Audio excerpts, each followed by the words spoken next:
talk about one of the biggest ways you can grow your net worth, home ownership. Take a look at this. Hi, I'm Patty Hardy with Sheridan Realty here at Canyon Lake, and the difference in wealth between homeowners and renters is huge.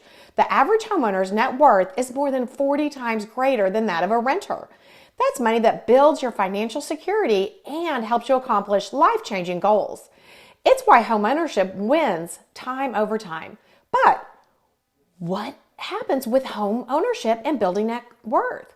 Well, the answer is home equity, and here's how it works. As you pay down your mortgage and as your home appreciates in value, your home equity increases.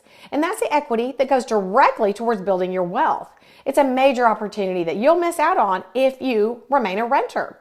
So if you're looking towards growing your net worth, home ownership is the way to go. Let's chat today. If you want to learn more, give me a holler 210-313-1010 and I'm happy to help. Thanks.